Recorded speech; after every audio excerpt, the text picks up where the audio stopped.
خبر شامل کرتے ہیں اسلام آباد سے۔ ڈپٹی کمشنر اسلام آباد کی ہدایت پر عوامی شکایات کے ازالے کے لیے اسسٹنٹ کمشنر سکریٹریٹ کا اپنے دائرہ اختیار کے حامل مختلف علاقوں میں دورہ۔ اسسٹنٹ کمشنر سکریٹریٹ نے قیمتوں کی چیکنگ کی، پولیتھینس بیگز کے غیر مجاز استعمال اور پھلوں، سبزیوں، chicken, dairy, naan shops, general stores وغیرہ میں مجموعی حفظان صحت کا معائنہ کیا۔ اسسٹنٹ کمشنر سکریٹریٹ نے خلاف ورزی کرنے پر ایک دکان سیل کر دی گئی، جبکہ دیگر کو قانون کے مطابق جرمانہ عائد کر دیا اور وارننگ بھی دی گئی۔ کرائم رپورٹر زر خان، DNN نیوز، اسلام آباد۔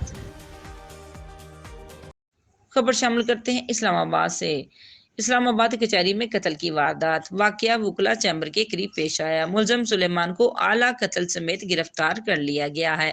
قاتل اور مقتول کے درمیان رشتہ داری تھی۔ کرال پولیس قتل کے مقدمہ 680-21 میں ملزمان پیشی کے لیے لائی تھی۔ پولیس ملزمان کو پیشی کے بعد عدالت سے واپس لا رہی تھی۔ ملزم سلیمان نے اچانک فائرنگ کر دی، جس سے زیر حراست ملزم زوار علی موقع پر دم توڑ گیا۔ IG اسلام آباد ڈاکٹر اکبر ناصر خان نے وقوعے کا نوٹس لے لیا۔ CPO سیکورٹی کا وقوعے کی انکوائری کر کے رپورٹ دینے کا حکم۔ وقوعے میں پولیس ملزمان کی غفلت اور لاپرواہی پر سخت ایکشن ہوگا۔ کرائم رپورٹر زر خان، DNN نیوز، اسلام آباد۔